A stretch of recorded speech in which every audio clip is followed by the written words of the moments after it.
Palmer on 104.5 ESPN Baton Rouge. Holding down the middle of the day. Live from the Mercedes-Benz of Baton Rouge studios. This is Hunt Palmer. Welcome in. Hunt Palmer coming to you from the Mercedes-Benz of Baton Rouge studio downtown in the capital city on this Tuesday. Casey Gaines and Taylor Sharp back there on the ones and twos. All right, sickos. I've got some content for you. Got some football in 15 minutes. Got 30 minutes of football in the second hour. Spring practice cranking up in 2 days. We'll get into it. Not going to do 2 hours of baseball here. Not going to dive in too deep to the Lamar Cardinals or what Samford's got this weekend. We'll talk a little football for you folks here on this Tuesday. That makes Taylor happy. And look, as long as we're making Taylor happy, right? I guess that's the only reason we're here. We'll have some take it or leave it at the end of the show. Sharif, Ishak talking Pels and Derek Carr at 2 o'clock, and Glenn West in his normal segment at 1:30 today. But we are going to start with baseball.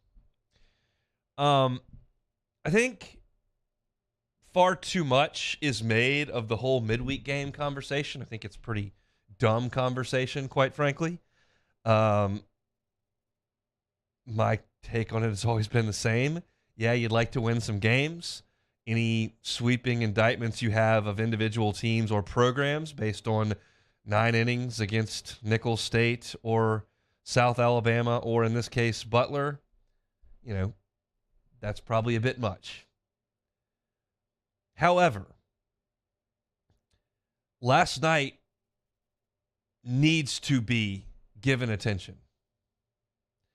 What happened last night between LSU and Butler materially changes the way I feel about LSU's current baseball team. I'm serious. Entering this year, you looked at the talent on this pitching staff and thought, well, there's a lot of guys that scouts think a lot of, that pro teams think a lot of, that recruiting services think a lot of, that outlets that cover college baseball think a lot of. The talent's amazing.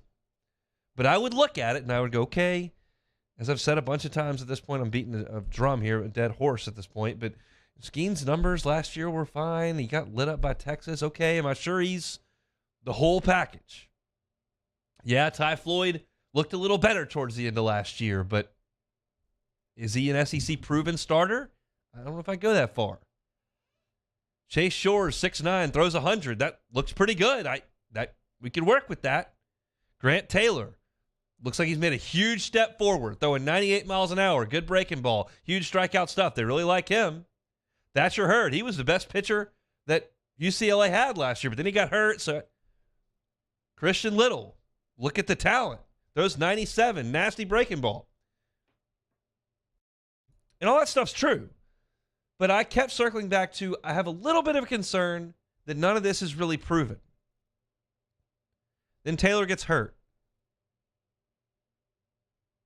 Floyd's not in the rotation week 1. Cooper is. Well, what does that look like in week 2? LSU gets beat. Iowa hits him around a little bit. Shores hasn't gotten through the order multiple times. Then Hurd goes out against Southern and gets hit a little bit. I'm going, okay, there's still a lot of talent here, and I can't even see the panic button. I haven't even purchased the panic button to get it close enough to me to hit it. I'm not even close to that.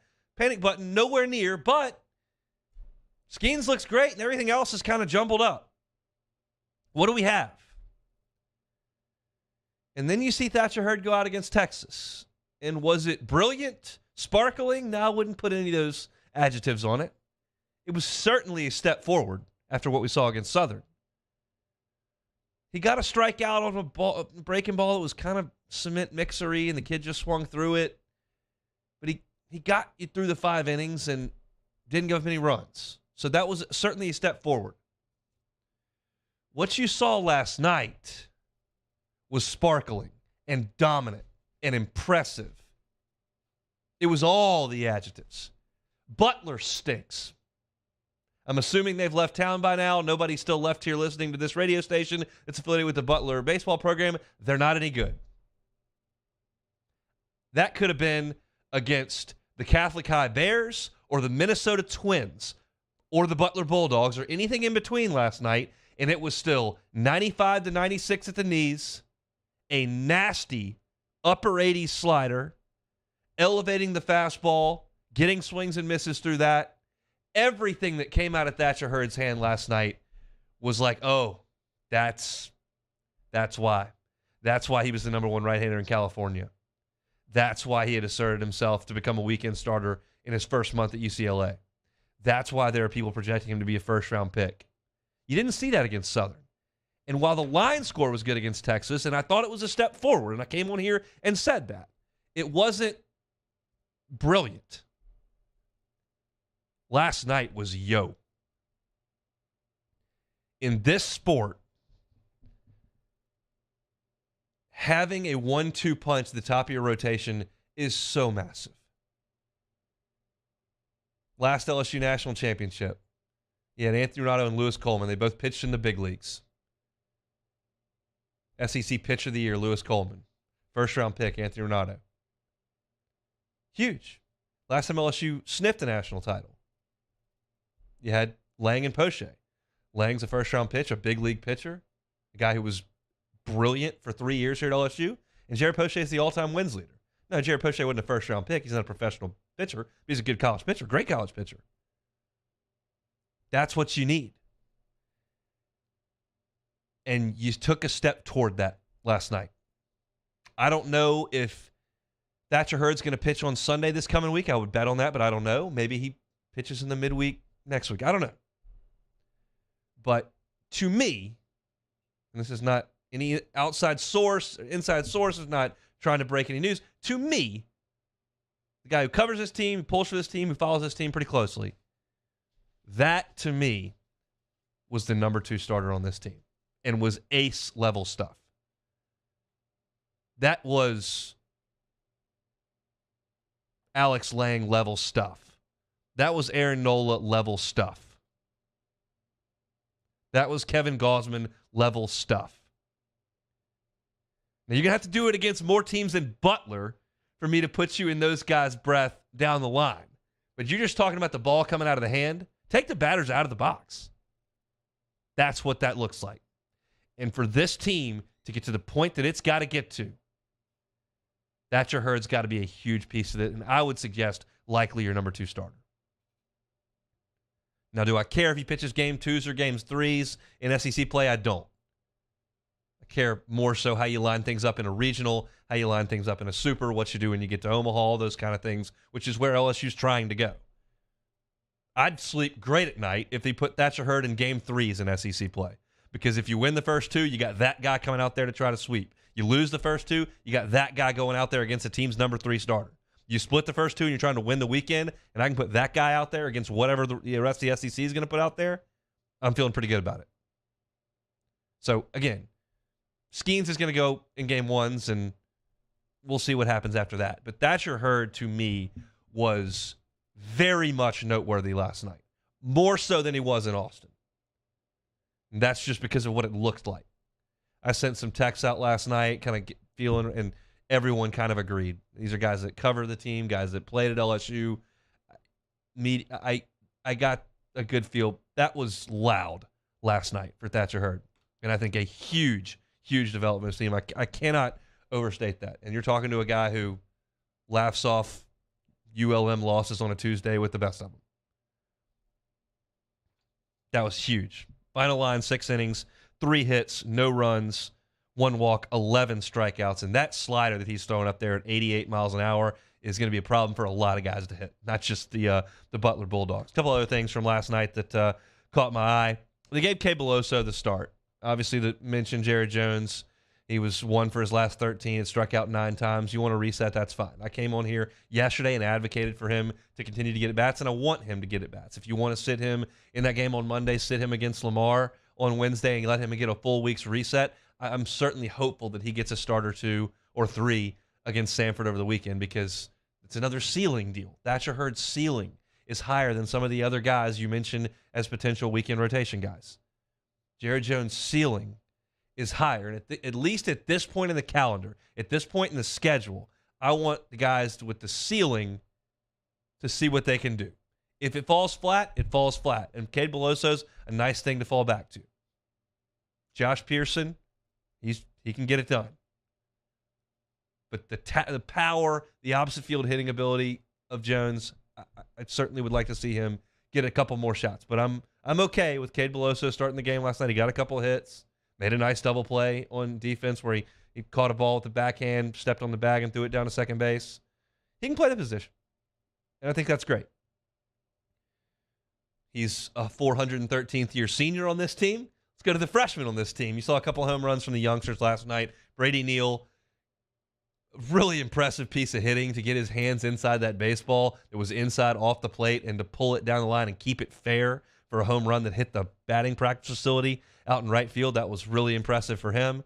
His first home run as a Tiger. And then you saw Paxton Kling really get into one to the pull side. He had 3 hits on Saturday, comes back with the big swing last night. I think after a little bit of a clunky start, he's starting to find some rhythm. Huge ceiling play for this guy.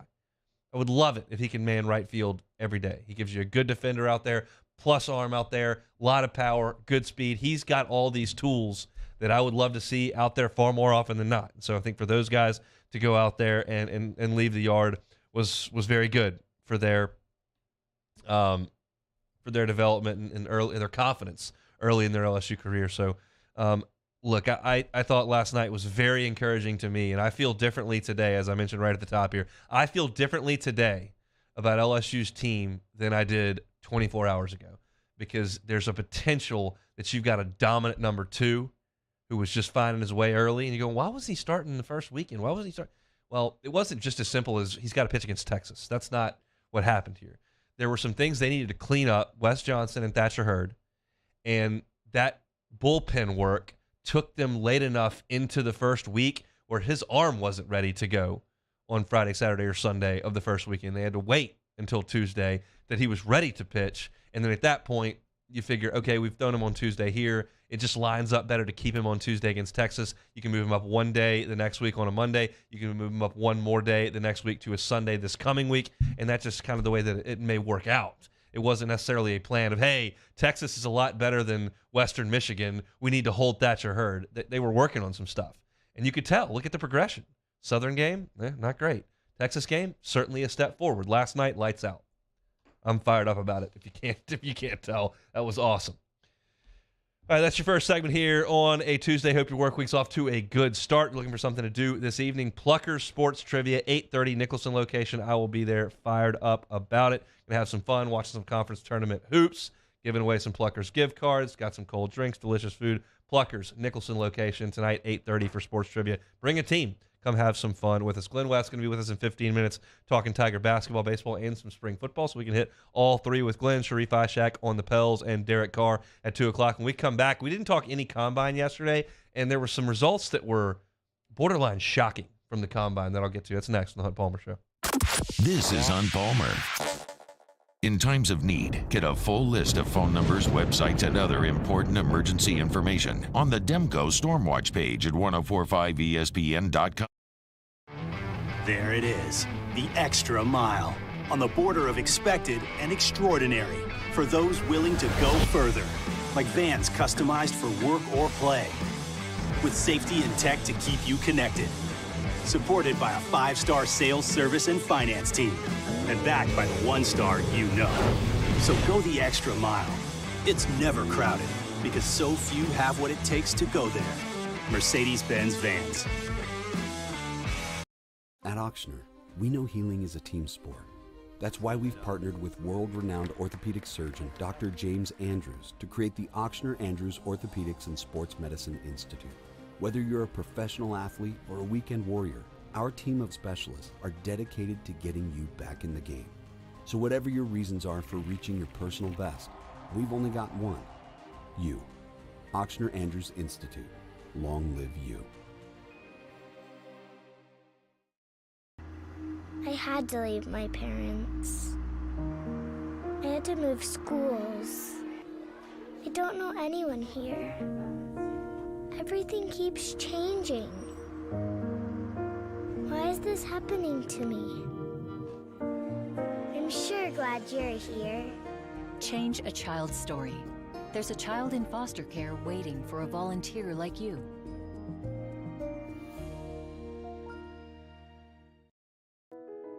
I've been doing business with Luba for 25 years. They're dependable, trustworthy. It's just the attention to detail with our clients.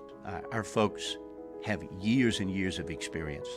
They're highly trained professionals. But many companies have that asset. What I'd like to think makes Luba a bit different is that we use those talents in a way that truly is dedicated to serving the needs of the folks who depend on us. Louisiana. It's a place defined by culture, by pride, by passion, by people who do more than love this place. They celebrate it, elevate it, champion it. They are the individuals who embody what makes Louisiana great. The companies that make Louisiana a better place to work and live. The nonprofits leading transformational change in our communities. Champions of Louisiana are all around us, and LWCC is proud to celebrate them because we've always been Louisiana loyal, supporting the workers, the innovators, the change agents of this great place we call home. Who are the champions around you? Together, we can share their stories. Together, we can help our home state thrive. Together, we are Louisiana loyal. Always.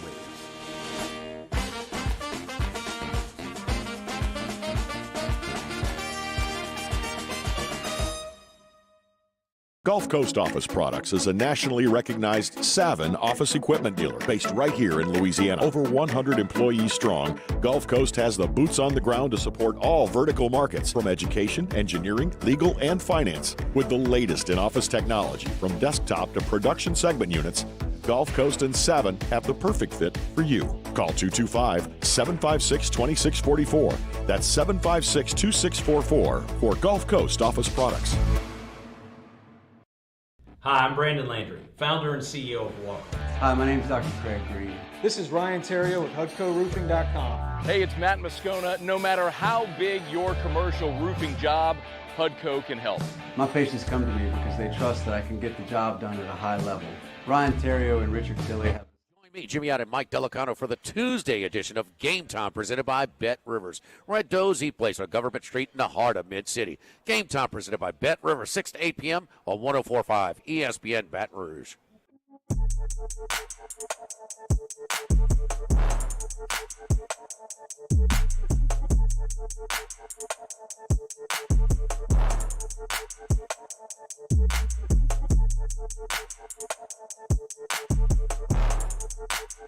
This is Hunt Palmer on 104.5 ESPN Baton Rouge.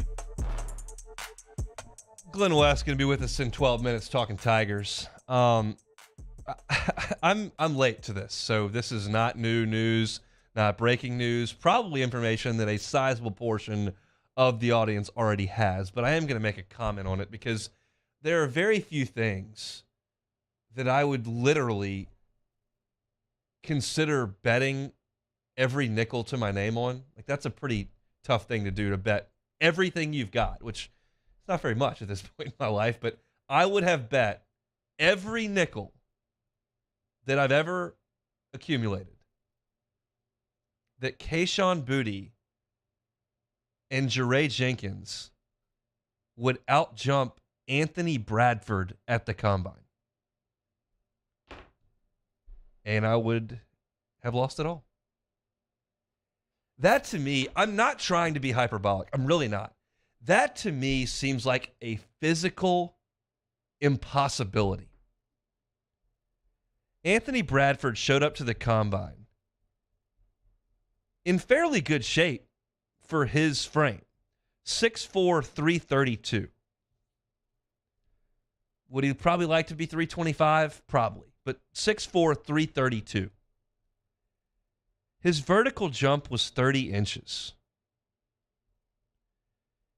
Kayshon Boutte jumped 29 inches, and Jeray Jenkins jumped 29 and a half. I don't know that I've ever read anything that surprised me to that degree. ever.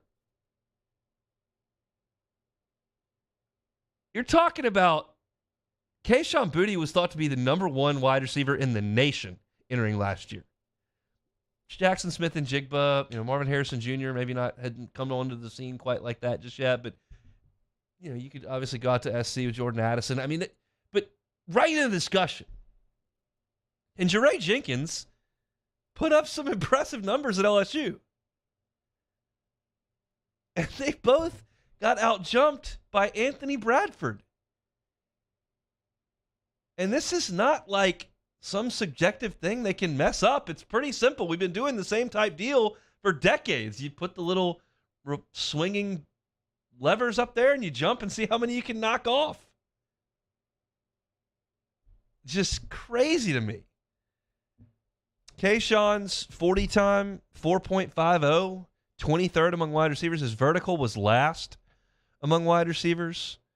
Nothing he did test-wise was in the top half of the wide receiver group. He was second to last in the broad jump at 9 feet, 10 inches. He did clip Anthony Bradford in the broad jump by a foot. And it brings me back to, like, is Kayshon, was he hurt? Was the ankle an issue? I don't know if he's out of shape. 5'11", 195. It's like he showed up 20 pounds overweight and couldn't work out. Just an odd deal. So now he's going to be kind of the inverse of the usual combine discussion. Usually you get Darius Hayward-Bay or somebody out there that just blows the combine to smithereens. And you're like, he did what in college? And what's that vertical in the 40 time? Huh. And then you decide, do you go with the lack of production or do you go with the freakish skill set and hope you can coach it? Kayshon, you're going to look at these combine numbers and go, he's literally the least athletic wide receiver brought to the combine. Last in the vertical, second to last in the broad jump, 23rd among wide receivers in the 40, fifth slowest in the 10-yard split, sixth in the 20-yard split. His numbers are the worst testing rate of any wide receiver at the combine. This is not an observation of film or an opinion based on, this is objective data. He's the worst. He also set the SEC single game receiving record and was unstoppable his second year until he got hurt. Now this past year, you got some drops, you got some injuries, nice play against Georgia. And I was having a conversation earlier today, and basically, and this person knows a lot more about football than me, and was like, basically, he's really good in the slot. He can kind of create openings and find the spot where he's supposed to be, and then he's hard to tackle. And that's not really a measurable thing in the combine. He breaks tackles well. He's strong. He creates angles, and he breaks tackles well. And that's what you saw in the Georgia catch and run in the first quarter. He'll be an interesting case in the NFL draft because that's a slam dunk top 15 pick as of this time last year, and now nowhere to be seen. It really wasn't a great go for the LSU guys in terms of combine. Jay Ward, who is not known as the most athletic guy out there, he was 7th lowest vertical among those at his position, 4th slowest in the 40 at 4.55, middle of the pack in that 10-yard split. He did do a good job on bench press, 16 reps, 4th highest of his position. He is pretty strong. He's a pretty good tackler. Is he the most athletic guy out there? No, and that's kind of what you saw. I thought Mekhi Gardner would test very well. His size did come across. He weighed in at 212 pounds at 6'2", got long arms at 32.25 inches, and his testing metrics were mediocre. The 40, he was 4.55, 4th slowest at his position. And he's not a speed player. He's a physical corner. He's a physical boundary corner. But I thought the vertical needed to be really good because that's something we've seen him kind of high point some things, but wasn't fantastic. And then you look at B.J. Ojulari for LSU. The broad jump was good, 10 feet 6 inches, 5th highest at his position. The vertical was right in the middle of the pack among his his peers at edge at 32.5 inches. He jumped higher than Kayshawn or Jeray Jenkins. He actually outjumped Anthony Bradford, which we hadn't been able to say about anybody just yet, so shout out there. And then you look at Jaquelin Roy, who did not do very much at the Combine. He did the 20-yard shuttle, and he was second to last among defensive tackles that ran it. And the yell cone he was tied for last. So the ones he did actually decide to work out on, it wasn't great as far as the agility. In the strength department at the 225-pound bench press, he did 30 reps there, which is second among those at his position. So strong, not necessarily the biggest explosive burst, but Jaquelin, I thought, was a good Tiger for the last for those 3 years that he was here. I thought he did a good job. The tape should be pretty good, not necessarily as good as some of the guys that have come before him that played defensive tackle at LSU, but overall, I think for Tigers, just kind of a disappointing go as far as metrics. I think the last thing that I would look at was not a metric because he didn't really do much to work out, but Ali Gay has all the size, and you knew that just going out there and watching practice. 6'6", 263 pounds is what he weighed in at, so that's a big man. That was obvious just from going out to practice and seeing him the first time. Like, that size is legit, and it definitely is. I'm going to get into, speaking of Ali Gay and Ojulari and Jaquelin Roy, in hour number 2, I'm going to get into LSU's defensive front seven because there are a lot of changing faces there. And just kind of go through what that depth chart, what that roster set looks like as we get out there to spring practice. We'll be out there on Thursday morning.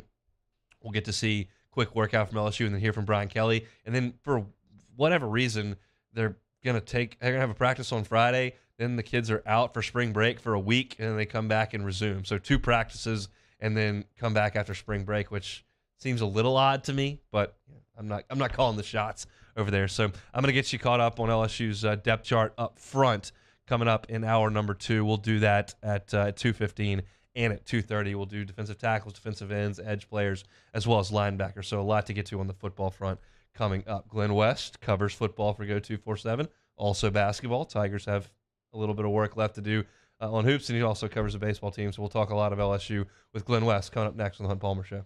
Hunt Palmer on 104.5 ESPN Baton Rouge. One Bath and Closets, onebathandclosets.com. Picture the bathroom of your dreams. What does that look like? Make it a reality. David Duvall and his team have been doing it for 30 years, and they are happy to help you. It starts with a free consultation. Let them come in, see kind of what you're looking for, what you've currently got. Let them put together a plan that's customized for you. They can do a full-scale renovation, floors, plumbing, showers, the whole lot. Or they can just do something simple like a tub-to-shower conversion. You take that tub that's right there that you don't even use because you don't take baths and put in a gorgeous walk-in shower. Glass front, changes the functionality and the look of your bathroom. You can look at pictures of it at onebathandclosets.com. I invite you to do that. It's right at your fingertips. If you're looking for a new closet because you're too cluttered, don't have the room, let One Bath and Closets come in and help you with that. If you tell them the Hunt Palmer Show sent you on the closet front, they're not going to charge you to rip out the current unit. They're not going to charge you for the labor to install the new one. Just going to charge you for the price of that unit. OneBathAndClosets.com is the website. Check out the testimonials and get a quote there. OneBathAndClosets.com. Our listeners fire off their opinions on the JimsFirearms.net hotline at 499-1045. Keep listening for your next chance to shoot us your thoughts with the JimsFirearms.net hotline on 104.5 ESPN Baton Rouge.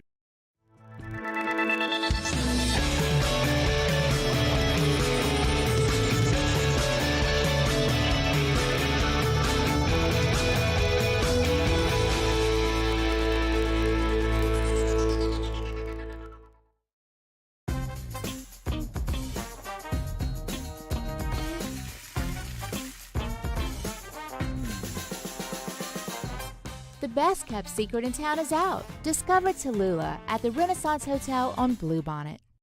At Ochsner, we know healing is a team sport. That's why we've partnered with world-renowned orthopedic surgeon Dr. James Andrews to create the Ochsner Andrews Orthopedics and Sports Medicine Institute. Whether you're a professional athlete or a weekend warrior, our team of specialists are dedicated to getting you back in the game. So whatever your reasons are for reaching your personal best, we've only got one: you. Ochsner Andrews Institute. Long live you. I had to leave my parents. I had to move schools. don't know anyone here. Everything keeps changing. Why is this happening to me? I'm sure glad you're here. Change a child's story. There's a child in foster care waiting for a volunteer like you.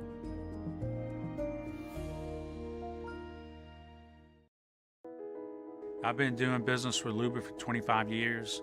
They're dependable, trustworthy. It's just the attention to detail with our clients. Our folks have years and years of experience. They're highly trained professionals. But many companies have that asset. What I'd like to think makes Luba a bit different is that we use those talents in a way that truly is dedicated to serving the needs of the folks who depend on us. Louisiana. It's a place defined by culture, by pride, by passion, by people who do more than love this place. They celebrate it, elevate it, champion it. They are the individuals who embody what makes Louisiana great. The companies that make Louisiana a better place to work and live. The nonprofits leading transformational change in our communities. Champions of Louisiana are all around us, and LWCC is proud to celebrate them because we've always been Louisiana loyal, supporting the workers, the innovators, the change agents of this great place we call home. Who are the champions around you? Together, we can share their stories. Together, we can help our home state thrive. Together, miss the latest from the Louisiana High School Boys Basketball State Tournament as 3-seed Catholic High takes on 2-seed St. Thomas More in the Select Division I semifinal this Wednesday at 8 p.m. on 104.5 ESPN Baton Rouge.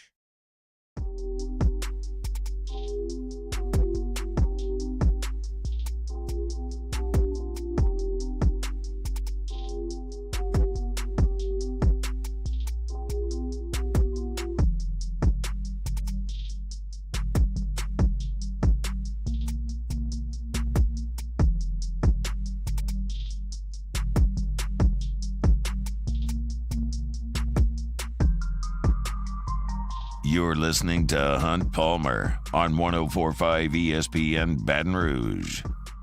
Let's head out to the Jim's Firearms Hotline. That's where we'll find Glenn West. He of Go 247 joins us every Tuesday. Glenn, how are you? I'm doing great, Hunt. How are you? Doing well. Let's start with some hoops. Didn't go so well in the second half for the Tigers on Saturday. Nope. I think that's putting it mildly. They, had built out that double-digit lead there in the second half. Really looks like they were, gearing towards a great way to cap off the regular season with the win. And then Florida went into a full-court press, and everything just kind of broke apart from there.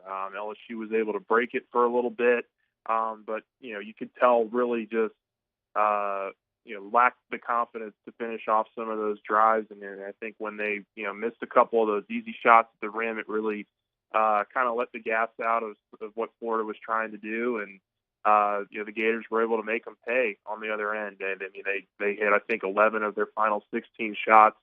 LSU just couldn't put the ball in the basket and, turn the ball over in the process. So, I mean, it's just a lot of the common themes that have been, reticent the entire year with this group, and they all kind of reared their ugly head in the final game of the season.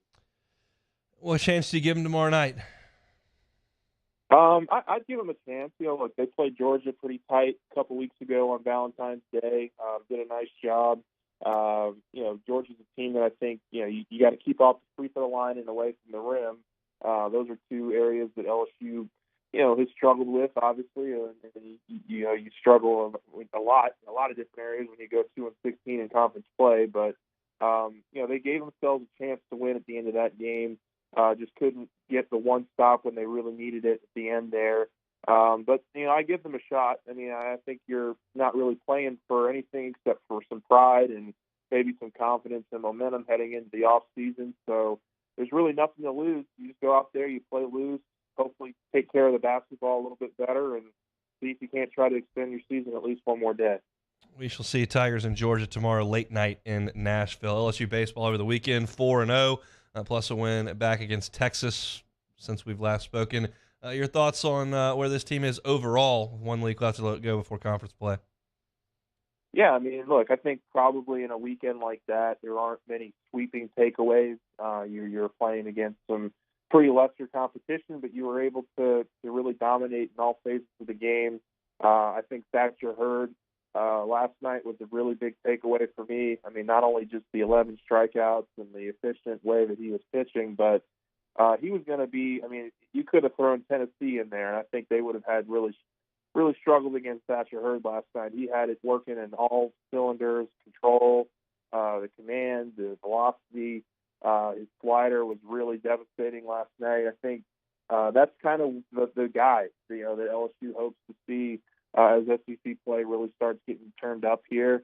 And so it's nice to see him make those strides and that improvement really in only a couple of outings, as a Tiger so far. So he was a big one.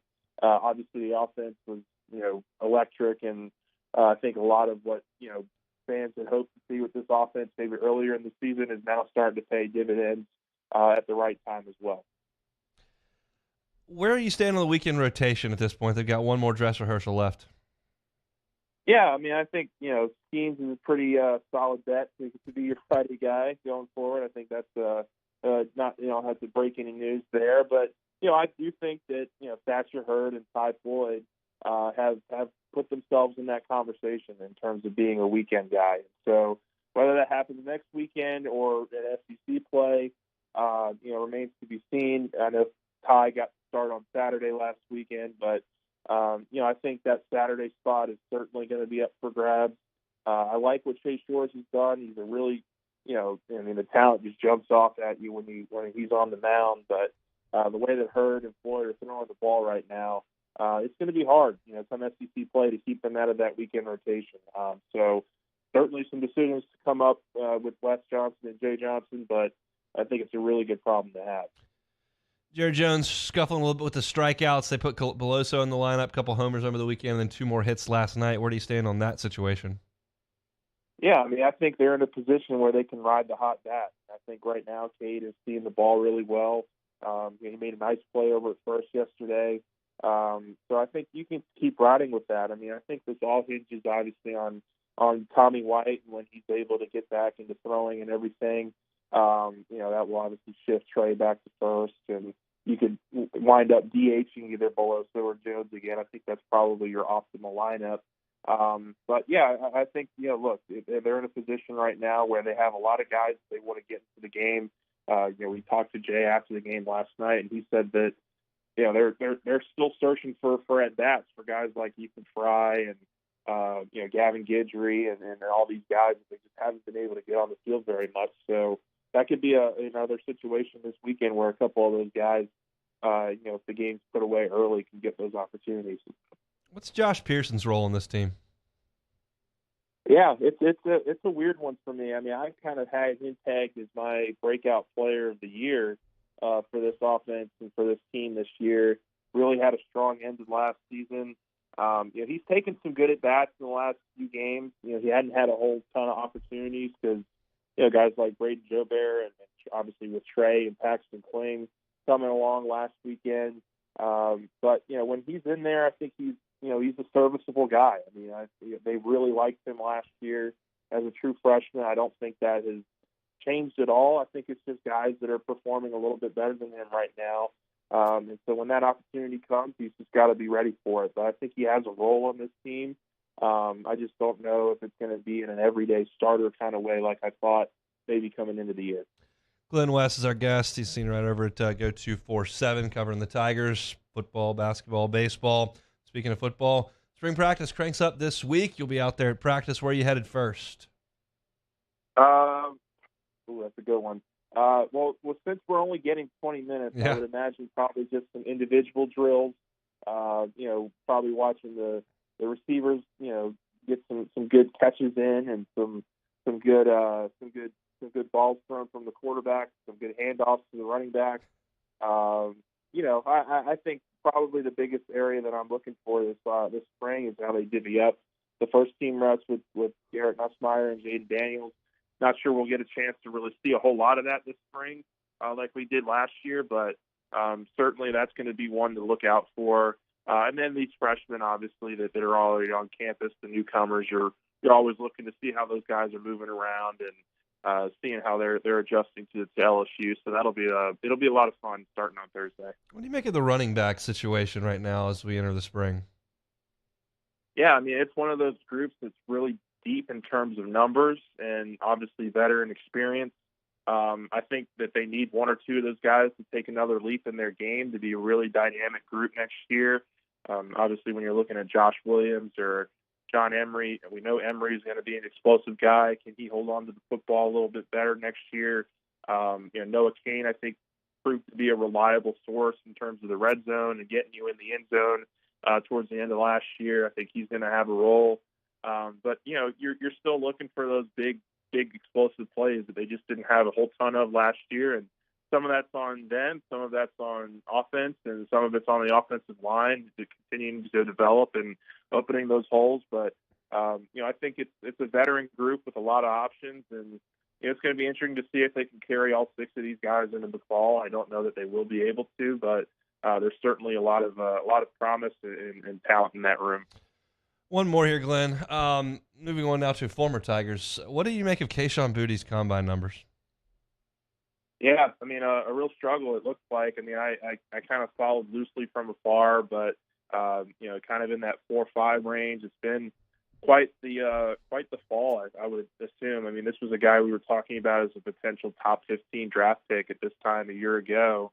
And, I'm not sure if any of that has any lingering effects of, the severe ankle injury he had a couple of years ago. Maybe he's still just not entirely right with that athleticism. You certainly saw it last year. He was just very inconsistent in terms of his production. So, I'll be interested. I mean, if he's there in round 3, I'm not saying no if I'm the Saints for an extra receiver, but it's been interesting to kind of see his kind of, I don't want to say fall from grace. That's a little too harsh, but just kind of, drop off the last kind of couple months since the season ended. Your pick to win the SEC basketball tournament? I mean, I'm going to be boring. I'm going to go with Alabama. Light years ahead of most of the teams in this conference. They've been the most consistent team all year. Really like what they've done, and yeah, I think those guys are certainly going to be the favorites, and I'm going to be the boring guy that picks them. I will be pulling against them very hard, so that's where we stand on that thing. Glenn, we appreciate some time. Thanks, man. There's 2 very different things there, huh? Pulling for them, picking them are 2 very different things. That's correct, and that's where we'll leave it. Appreciate it, Glenn. We'll talk soon. All right, thanks, Doc. He's Glenn West, senior writer over at Go247 for all your LSU football, basketball, baseball. He's got you covered over there with Sonny and the gang. Sharif Ishak coming up in about 17 minutes. Talk some football in the second hour as well. Defensive line talk, linebacker talk. We'll get you ready for LSU spring football practice. When we come back, the coaches made their selections for the Southeastern Conference Basketball Awards. I'll give you my thoughts on those next on the Hunt Palmer Show. This is On Palmer. In times of need, get a full list of phone numbers, websites, and other important emergency information on the Demco Stormwatch page at 1045ESPN.com. What a good day to finally be out of the office. Is that this? A Skag mower. Okay, living the good life I see. Not gonna lie, I'm a little jealous. It's just like driving a throne. It's gorgeous. A beautiful piece of machinery right there. The moment you know you want a Skag. Skag. Simply the best. Bayou Chrysler Dodge Jeep Ram has $10,000 off new 2022 Ram 1500s. 2022 Ram 1500 trucks on our lot now with $10,000 off MSRP. All new Bayou vehicles come with a 1 million mile warranty. If you need sales or service, the crew at Bayou is going to do right by you.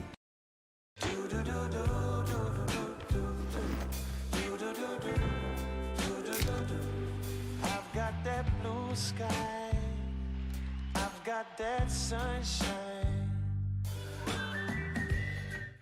Gulf Coast Office Products is a nationally recognized Savin office equipment dealer based right here in Louisiana. Over 100 employees strong, Gulf Coast has the boots on the ground to support all vertical markets from education, engineering, legal, and finance. With the latest in office technology, from desktop to production segment units, Gulf Coast and Savin have the perfect fit for you. Call 225-756-2644. That's 756-2644 for Gulf Coast office products. Hi, I'm Brandon Landry, founder and CEO of Walker. Hi, my name is Dr. Craig Green. This is Ryan Terrio with HudcoRoofing.com. Hey, it's Matt Moscona. No matter how big your commercial roofing job, Hudco can help. My patients come to me because they trust that I can get the job done at a high level. Ryan Terrio and Richard Tilley have the same level of trust when it comes to roofing. If you have a roofing issue, call Hudco Roofing. Give us a call, 364-1007, and we'll come to your house and give you a free inspection. At Auctioner, we know healing is a team sport. That's why we've partnered with world-renowned orthopedic surgeon Dr. James Andrews to create the Auctioner Andrews Orthopedics and Sports Medicine Institute. Whether you're a professional athlete or a weekend warrior, our team of specialists are dedicated to getting you back in the game. So whatever your reasons are for reaching your personal best, we've only got one: you. Auctioner Andrews Institute. Long live you. I had to leave my parents. I had to move schools. I don't know anyone here. Everything keeps changing. Why is this happening to me? I'm sure glad you're here. Change a child's story. There's a child in foster care waiting for a volunteer like you.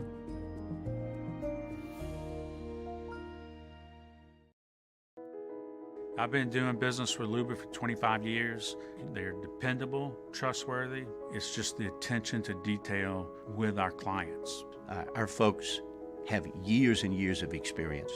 They're highly trained professionals, but many companies have that asset.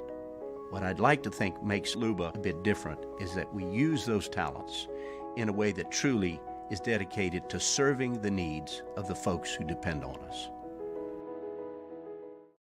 Gulf Coast Bank and Trust is giving our customers the power to bank anywhere, anytime during this challenging event. And we're right there with you. Our mobile banking app is a smart way to manage your money and time. Gulf Coast Bank and Trust, the bank that cares about you. All right, let's say ah. Where'd my spotlight go? Charles Hannigrove, join us for the Wednesday edition of Hanny Time. Conference tournament basketball in full swing. Scott Rabelais from The Advocate joins us, and we'll do first class, second class, no class. Hanny Time, noon weekdays, 104.5 ESPN Baton Rouge.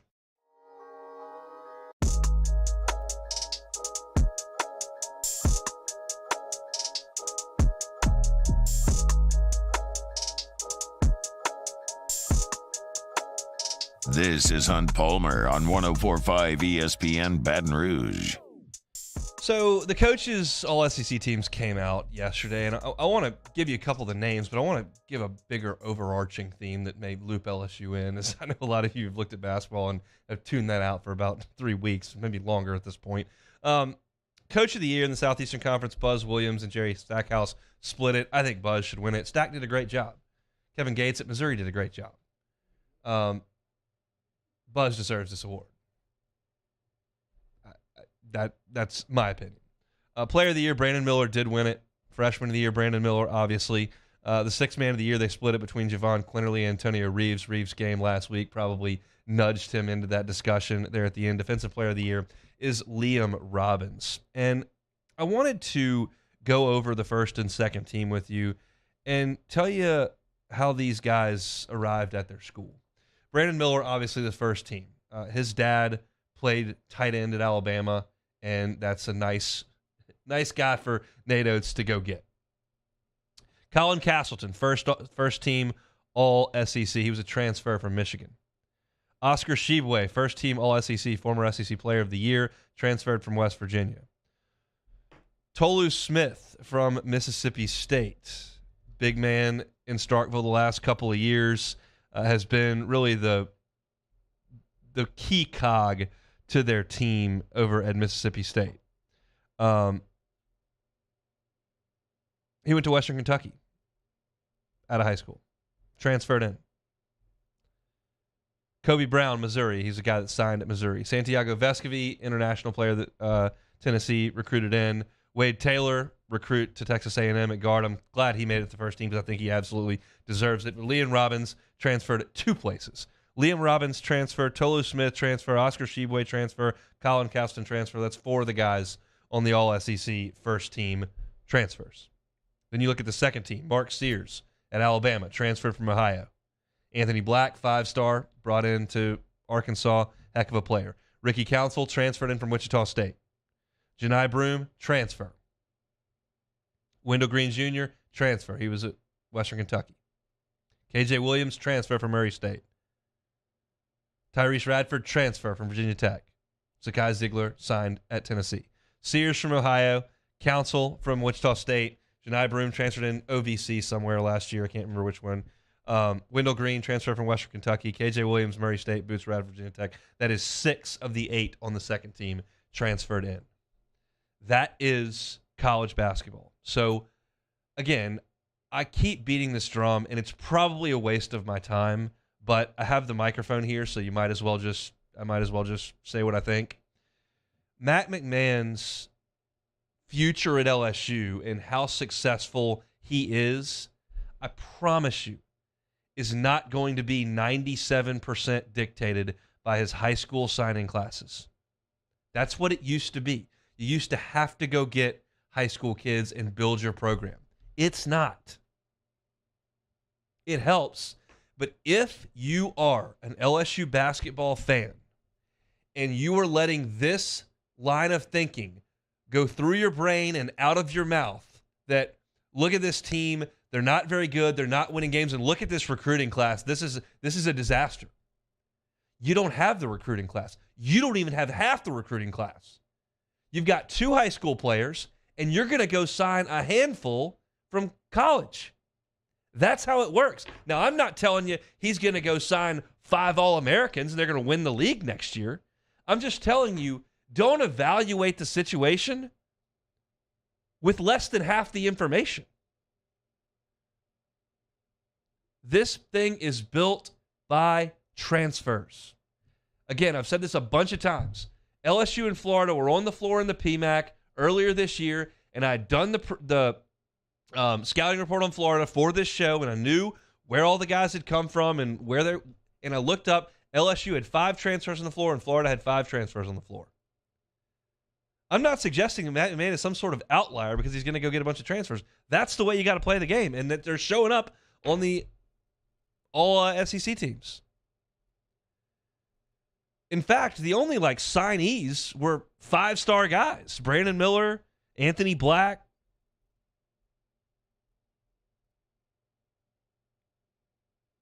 Vescovy. I mean, that's just the situation. So I'm not trying to suggest that that Matt McMahon is a slam dunk hire and everything's going to be perfect at the PMAC. I'm not trying to sunshine pump to that extent when they just finished 14th in the league. I get it. But let him put the transfer class together. And it's not like these guys were all coming from Duke and Kentucky. Castleton didn't really play it at Michigan. Tolu Smith came from Western Kentucky. Mark Sears came from Ohio. Janai Broom, OVC. KJ Williams, Murray State. Boots Radford came from Virginia Tech. Now, I realize there's a parallel there. Buzz was there. But the point is, you can get these guys from almost anywhere. Sometimes it's a high major. You may go get a guy from Ohio State. Sometimes they play at Tulsa. You've just got to find the right guys and get them to Baton Rouge. And none of them are in the transfer portal yet. They all got to lose this week, and then we'll see what happens in the next couple of weeks, and we'll see what this roster looks like. I promise you, it won't look really similar to this one. It'll have some similarities. Some guys will be back. But they've got to go to the transfer portal. And it's manifests. I think it's easier to when I put names and data behind it by looking at the all-conference teams, I think it becomes a little bit more crystallized than me just sitting here saying, everybody just gets transfers. Wait. There's your proof. It's all right there. At this point last year, did you know Mark Sears, the Ohio point guard? I scouted him because LSU played Ohio last year, and I remember that. But no one else around here did, because that's a big-time waste of time for me to do that. But that's the point. Like, you may not know the names right now, but that's where Matt McMahon's going to have to go get his guys. And so that's where his era and the success or failure of that era is going to come from, far more so than grabbing some 4 stars out of high school. You got to do that, but you supplement it with the transfer portal, and that's the backbone of your team. That's it for hour number 1 here on a Tuesday edition of the Hunt Palmer Show. Appreciate y'all for hanging out with us. Catch our shows on demand when you miss them. 1045 ESPN.com's on demand tab. Apple Podcasts, Spotify, Google, YouTube. It's all there each and every day. Loaded hour number 2 is coming at you. We got a lot of football. Defensive line for LSU spring football. Linebacker talk for LSU spring football. But we start with Sharif Ishak on the Derek Carr news, as well as the Pelicans lose another one last night. Come back after Sports Center. It's the Hunt Palmer Show.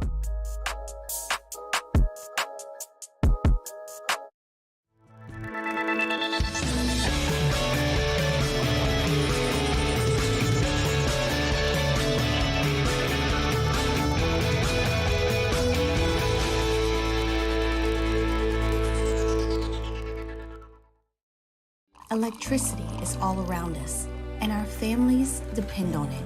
Every day is sparked by the power of a cold drink or a warm meal, a movie night, and a comforting light at the end of a dark hallway. From sunrise to sunset, playtime to bedtime, our team is ready to take care of your electrical needs. Even in the case of an after-hours emergency, the light in your life shines brighter with Mr. Electric. Louisiana. It's a place defined by culture, by pride, by passion, by people who do more than love this place. They celebrate it, elevate it, champion it. They are the individuals who embody what makes Louisiana great. The companies that make Louisiana a better place to work and live. The nonprofits leading transformational change in our communities. Champions of Louisiana are all around us, and LWCC is proud to celebrate them because we've always been Louisiana loyal, supporting the workers, the innovators, the change agents of this great place we call home. Who are the champions around you?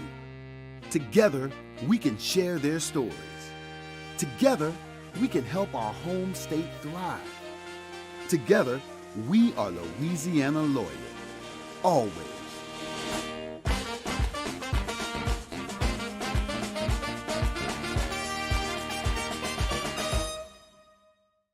Gulf Coast Office Products is a nationally recognized Savin office equipment dealer based right here in Louisiana. Over 100 employees strong, Gulf Coast has the boots on the ground to support all vertical markets, from education, engineering, legal, and finance. With the latest in office technology, from desktop to production segment units, Gulf Coast and Savin have the perfect fit for you. Call 225-756-2644. That's 756-2644 for Gulf Coast Office Products. Hi, I'm Brandon Landry, founder and CEO of Walker. Hi, my name is Dr. Craig Green. This is Ryan Terrio with HUDCORoofing.com. Hey, it's Matt Moscona. No matter how big your commercial roofing job, HUDCO can help. My patients come to me because they trust that I can get the job done at a high level. Ryan Terrio and Richard Tilley have the same level of trust when it comes to roofing. If you have a roofing issue, call HUDCO Roofing. Give us a call, 364-1007, and we'll come to your house and give you a free inspection. At Auctioner, we know healing is a team sport. That's why we've partnered with world-renowned orthopedic surgeon Dr. James Andrews to create the Auctioner Andrews Orthopedics and Sports Medicine Institute. Whether you're a professional athlete or a weekend warrior, our team of specialists are dedicated to getting you back in the game. So whatever your reasons are for reaching your personal best, we've only got one: you. Auctioner Andrews Institute. Long live you. I had to leave my parents. I had to move schools. I don't know anyone here. Everything keeps changing. Why is this happening to me? I'm sure glad you're here. Change a child's story. There's a child in foster care waiting for a volunteer like you.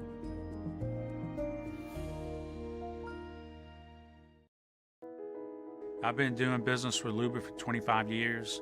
They're dependable, trustworthy. It's just the attention to detail with our clients. Our folks have years and years of experience. They're highly trained professionals.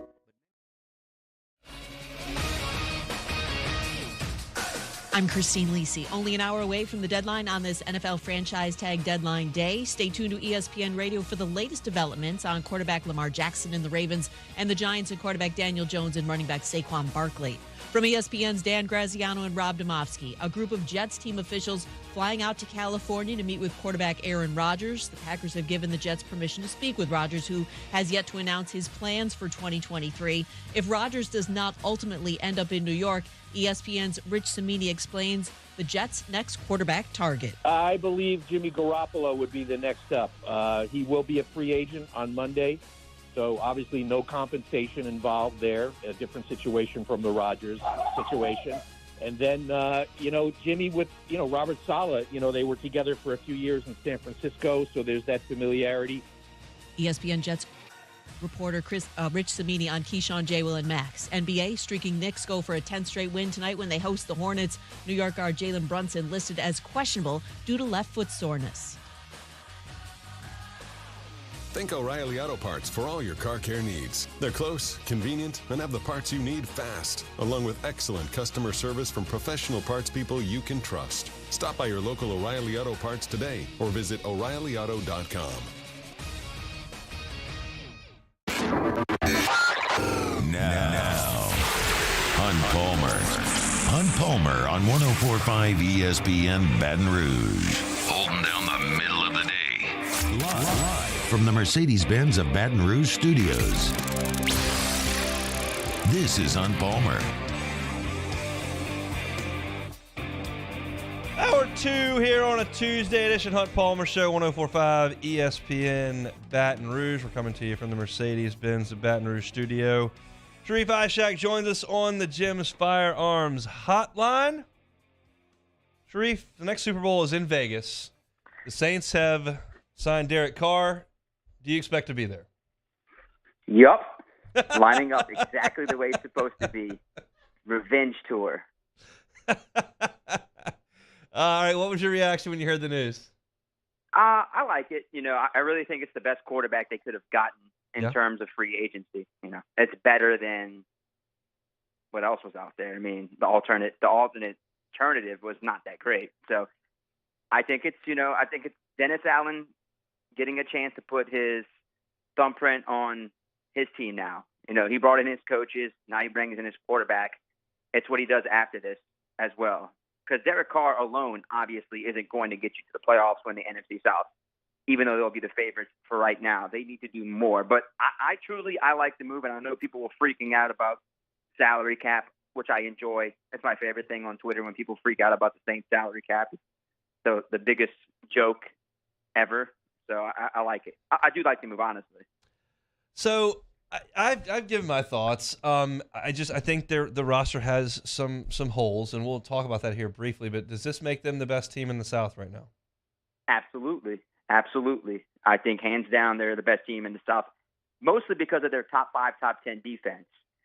Like you said, there's some other things to address. But yeah, Derek Carr instantly, I think, gives them 2.5 wins. I think that, they had him last year.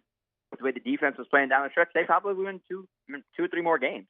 Honestly, I mean, the offense was just horrendous to watch because of quarterback play.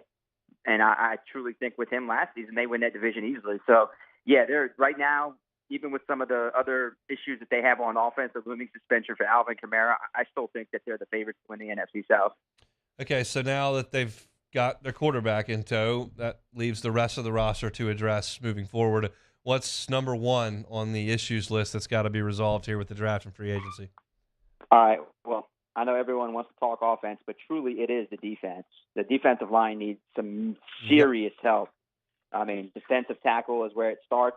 They can use some defensive tackles in a very bad way, Hunt. I mean, the only one on the roster right now is Onyemata, and that is until free agency starts, and he's a free agent.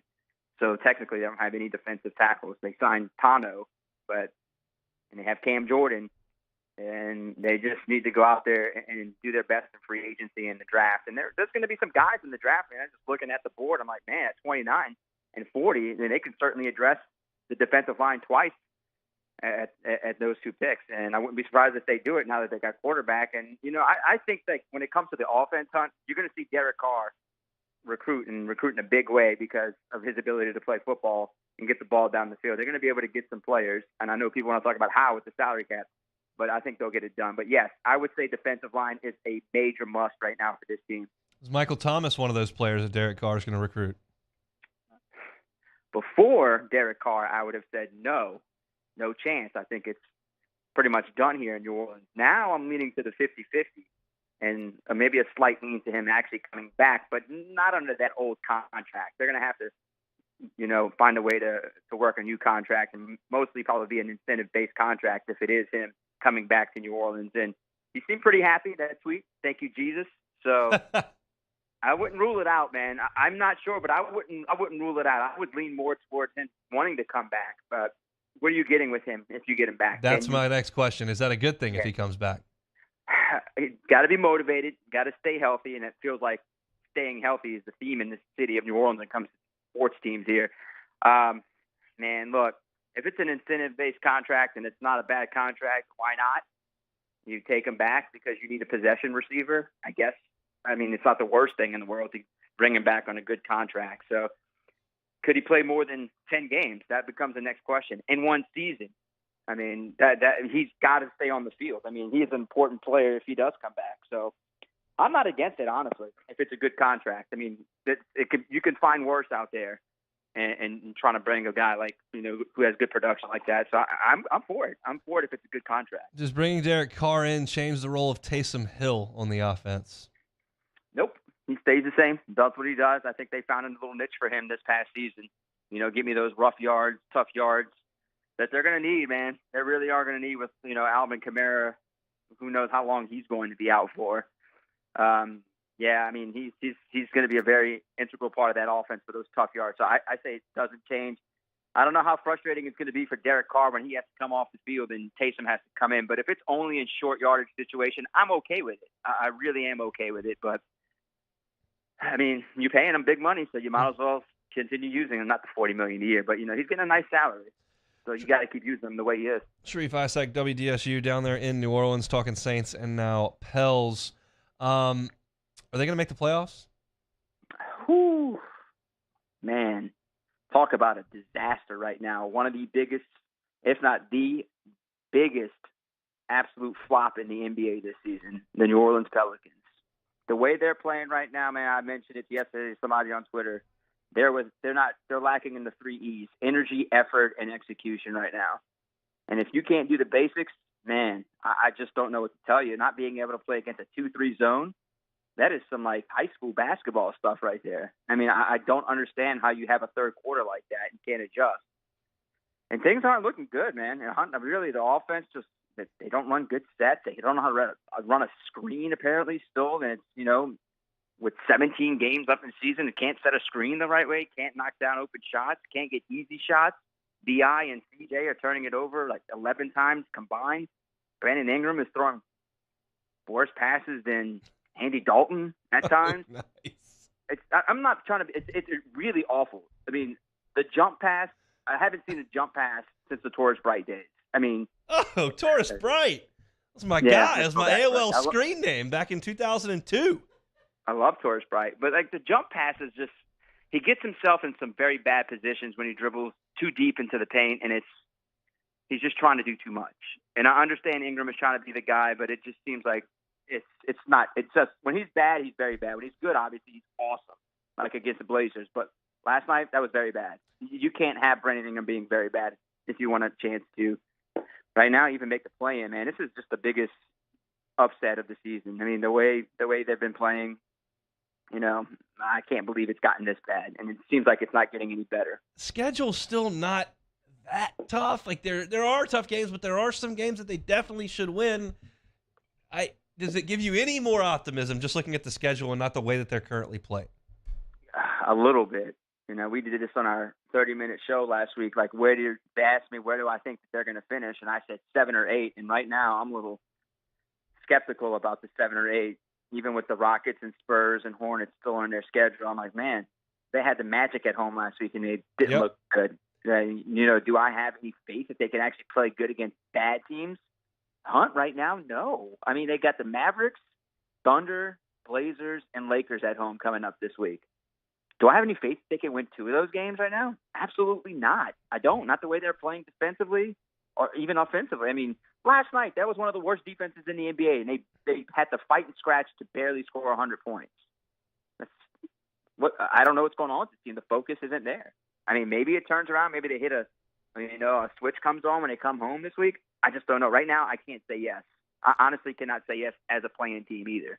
And that sounds negative, but it's the facts. Sometimes in this medium, you ask questions that you already know the answer to just because you're supposed to ask. But any update on Zion? I think we're going to get one here in the next week. I'd assume that it'd be in the next week we get one. And I mean, yes, it helped tremendously to have him back. It goes without saying. It'd be awesome to have him back because he can create for other guys, create shots and spacing. I'm hoping he comes back within the last 6 or 7 games of the season. So I'm hoping we get an update between now and Sunday. They got 3 games this week, and then Tuesday against the Lakers next week. So I'm hoping we get an update this week. All right, we'll check in next week with you. Thanks, Sharif. All right, LSU baseball, baby. Let's go. They're rolling. They are fun to talk about. That's Sharif, Ishak, WDSU. Just a malaise with the Pels. Our guy Mario, obviously producing the morning show, got the Pels podcast, and you've got him producing on Henny's show. He's not pumped. He's not pumped up right now, and that's very, very sad. I know how that goes when you ratchet expectations up to a level that we haven't had them in so long with the Pels, and then all of a sudden it just feels like it's all falling apart, and that's just really tough to watch night after night, and that's kind of where things are right now. And the optimism level pretty low in Pels Nation right now. All right, let's talk football. Spring football cranks up in 2 days. I got LSU defense to talk about specifically on the front 7. We'll do it next on the Hunt Palmer Show. This is Hunt Palmer. Our listeners fire off their opinions on the jimsfirearms.net hotline at 499-1045. Keep listening for your next chance to shoot us your thoughts with the jimsfirearms.net hotline on 1045 ESPN Baton Rouge. I had to leave my parents. I had to move schools. I don't know anyone here. Everything keeps changing. Why is this happening to me? I'm sure glad you're here. Change a child's story. There's a child in foster care waiting for a volunteer like you.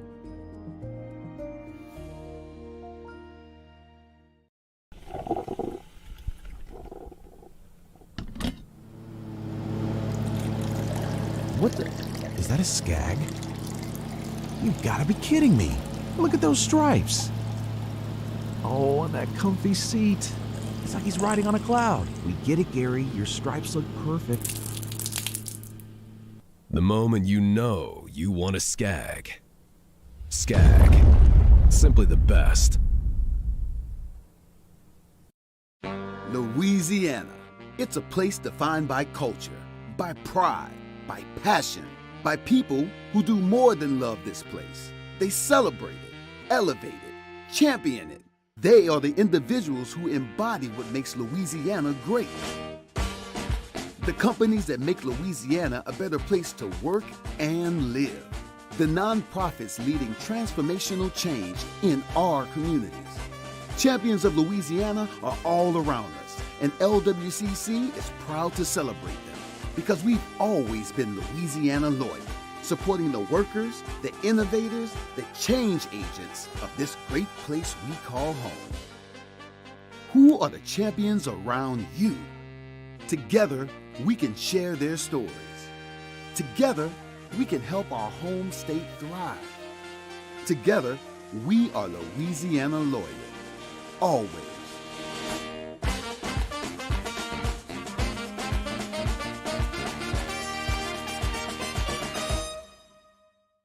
Gulf Coast Office Products is a nationally recognized Savin office equipment dealer based right here in Louisiana. Over 100 employees strong, Gulf Coast has the boots on the ground to support all vertical markets, from education, engineering, legal, and finance. With the latest in office technology, from desktop to production segment units, Gulf Coast and Savin have the perfect fit for you. Call 225-756-2644. That's 756-2644 for Gulf Coast Office Products. Hi, I'm Brandon Landry, founder and CEO of Walker. Hi, my name is Dr. Craig Green. This is Ryan Terrio with HUDCORoofing.com. Hey, it's Matt Moscona. No matter how big your commercial roofing job, HUDCO can help. My patients come to me because they trust that I can get the job done at a high level. Ryan Terrio and Richard Tilley have the same level of trust when it comes to roofing. If you have a roofing issue, call HUDCO Roofing. Give us a call, 364-1007, and we'll come to your house and give you a free inspection. At Auctioner, we know healing is a team sport. That's why we've partnered with world-renowned orthopedic surgeon Dr. James Andrews to create the Auctioner Andrews Orthopedics and Sports Medicine Institute. Whether you're a professional athlete or a weekend warrior, our team of specialists are dedicated to getting you back in the game. So whatever your reasons are for reaching your personal best, we've only got one: you. Auctioner Andrews Institute. Long live you. I've been doing business with Luba for 25 years.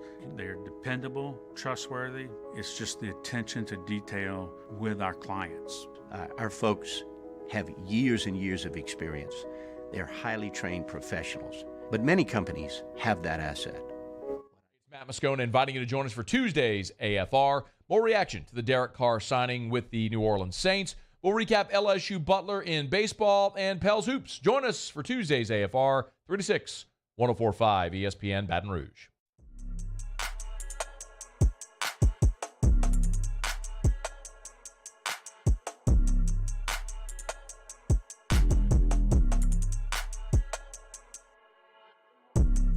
You're listening to Hunt Palmer on 104.5 ESPN Baton Rouge. All right. LSU spring football starts on Thursday. Brian Kelly will meet with the media immediately following. They'll have a workout on Friday, and then they'll break for spring break for a week before they come back and pick things right back up with spring football. I just want to kind of familiarize me personally and the listener with kind of some of the names we're going to be discussing in the spring when it comes to football. I'll be perfectly frank with you. Since the transfer portal closed up and the signing class inked, you were looking at, somewhere in the neighborhood of the middle of January with that. I checked out. I haven't thought about LSU football at all. So I was running through the roster today. I was running through the signing class, transfer portal class, just kind of making some notes, refamiliarizing myself. And it's not like I learned anything, but I don't know how great a job I could have done if you told me I've got 7 interior defensive linemen and 7 edge guys. I don't know that I could have gotten 14 names on the paper without looking at the roster today, frankly. Like, that's where I am. And I think that's okay. We'll freshen things up here over the next month, and we'll watch them, and we'll see the spring game, and then we'll move into heavy-duty baseball stuff, and then we'll do media days in July, and we'll circle back around, and we'll be rip-roaring and ready to go come August. But this is the time of year where we're just going to kind of take a cursory glance at some things, and it's optimism season. There's no doubt. You've heard my diatribe for years. The calendar's very simple in college football. It starts with August, where everybody feels great about everything. Practice reports are positive. Everybody that picks against you is a hater and wrong and doesn't get it, and your team's going to outperform expectations. And then you play through the season, and if you win your bowl game or you do something great for your program that year, you feel really good moving into the building of your program in the offseason. If you don't, and you underachieve, or you get blown out in a bowl game or whatever, and the bowl games don't carry the same importance, but there's some saltiness that goes with it. But inevitably, you hire a new coordinator. It's going to give you a new look. You look at your signing class, positive or negative with the outcome of the season. The 3 stars are underrated. I love this guy. 5 stars going to be the next great player for your team. And then you go into this portion of it, which is the spring, where you hear the strength coach talk at some point, and these guys are in the best shape of their lives. And you hear the coach talk to the media, and they love the development of this guy are really taking a leap. And that kind of renews all the optimism that came up with the signing class. And then You get into the summer and into fall camp, and you're right back where you started. That's what this calendar is. And this part of it is the young guys stepping up, the freshmen that didn't play that much, the freshman who's on campus this year it was a 5-star, is going to be a great player. That's where we are in the calendar. Optimism season starting to hit. So let's talk defensive line for LSU. It's going to start in a really good spot. Speaking of optimism season. You got Mekhi Wingo, who made 47 tackles this year, had 3 sacks, 6 TFLs. He got some All-American recognition on the lower end of that this past season. Entering his 3rd year in college football alongside Mason Smith, who we believe will be 100% and ready to go for Florida State.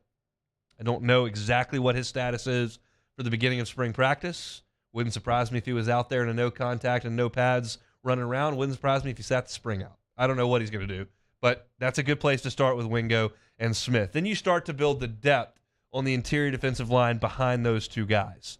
You've got Jacoby and Guillory back for his 4th year in college. He played in all 14 games last year, made 14 tackles. He's 6'2", 315. He's back to help you with depth. Jordan Jefferson, not that one, the West Virginia transfer. He played in 2019. He played about 200 snaps at West Virginia. 2021, after the COVID year, had 6 starts. In this past season, 9.5 tackles for loss, 3 sacks from the defensive tackle spot. He's 6'3", 310. That's an old player. He's been playing college football since 2019 and has been fairly productive for West Virginia. Jalen Lee comes over from Florida. Started 4 games for Florida. He's a 4th-year player, depth piece. Has not been an all-SEC player, has not been a full-time starter at Florida, but another 300-pound body that gives you some depth. And then Bryce Langston. And I think the statute of limitations has run out on this, so I'll go ahead and tell you. I was in LSU football ops when Bryce Langston committed to the staff. And Bill Johnson was there, coaching defensive line, and was just over the moon. And I talked to him that night, and he said, I think we just signed the best defensive lineman in the country. I really do. And some of that may be the euphoria of getting a commitment right there, and some of it may be that he really believed that. Either way, Bryce Langston has played in 3 games in 2 years. So at this point, yeah, he's 6'3", 295 pounds, but they haven't trusted him to go out there at all. So you start to get towards the back end of your depth. And Tyjee Hill is a guy who's played multiple positions, multiple sides of the ball. He's another 6'3", 300-pounder. But I think you feel very, very good about the fact that Mekhi Wingo, Mason Smith, Jacoby and Guillory, Jordan Jefferson, and Jalen Lee can give you snaps. You're very good with Wingo and Smith. Guillory's been a nice rotation player. Jefferson's been a productive player and an old player. And Lee has started 4 games and has played for Florida. So that's a pretty good starting point in the interior. You move to the edge, defensive end, edge. I'm not the guy who's going to sit here and give you the pedigree for that position and which needs to play strong side, which needs to play weak, edge versus defensive end, 4-3 versus 3-4. That's not my forte. But I've seen some of these guys play, so I'll tell you what I think about them. Savion Jones, in my opinion, is the most likely of this group to become a star. He's 6'6". He's 250 pounds. He had 4.5 sacks last year, 6 TFLs. He needs to make a jump to become an elite level defensive end, pass rusher, disruptor, edge setter, all that stuff. Quincy Wiggins certainly has a lot of potential. 6'5", 275.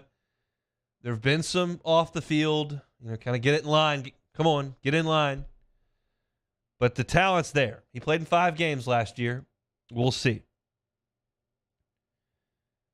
Then you go to the transfer portal, to the older players that you brought in. Braden Swenson is the transfer that comes in from Oregon. He's 6'4", 235 pounds. His freshman year, I didn't realize this until I went back and I was going through and looking at things. His freshman year, he made the biggest play of the game in that Oregon win at Ohio State. As a freshman, comes off the edge, forces a bad throw into an interception. Huge play for Oregon in that huge win in the shoe. But since then, not anything super eye-popping. Last season, he made 8 tackles. So not a huge productive season for Braden Swenson last year. Then you got Paris Shand that you brought in from Arizona. 6'5", 290 pounds, bigger frame. He'll be a fourth-year player this year. He started 10 games at Arizona, had 5 sacks. We'll see. And then the name everybody wants to see this spring is Deshaun Womack. Sources are indicating, to our guys over at On 3, Billy and Buddy put it over on their board on 3. He's up to 275 pounds and looks to be everything that he was billed to be. So all of a sudden you start to look at the edge and you say, okay, Savion Jones, potential breakout star. Swenson's been a guy at Oregon. Shand has played significant snaps at Arizona. That's 3 older players. You figure Womack figures in pretty quickly. And that used to be something you didn't want to say about linemen on offense or defense in college football. They just weren't ready to go. It's not the case anymore. These guys have been in strength programs for 4 or 5 years. They're early enrollees like Womack is. He's going to get a full lot of spring practices, a summer with the staff, and he should be physically close to ready to roll for Florida State. So I would absolutely count him in this number. Now, Dylan Carpenter and Jackson Howard in this class, maybe not. They got good frames, both 6'4", 245, but maybe if you want to get closer to 260, 265 with those guys, it may take some time. But you've got Jones, you've got Wiggins, you got Swenson, you got Shand, you got Womack. Perkins can certainly go down there and play some edge for you if you want. Ovi Ogufo, the Texas transfer, I think he's an edge player, has been in his career. Maybe he's an outside linebacker. Again, that's semantics that you're not here to get from me. We'll talk about that down the line. But Ogufo enrolled in Notre Dame at 2018. Last year at Texas, he had 12 starts, 54 tackles, 8.5 tackles for loss. He makes a lot of plays in the backfield. He may figure in on the edge as well. And if you do, then you get a little bit thin at the linebacker spot, which we'll get to here in the next segment. But I think to kind of put a button on this defensive front thought from LSU, I like the numbers. You've got absolutely 5 guys you know can play at this level in the interior. Mekhi Wingo, Mason Smith, Jacobian Guillory, Jordan Jefferson, Jalen Lee. That doesn't count Bryce Langston and Tyjee Hill, but that's 5 that you feel like can absolutely play.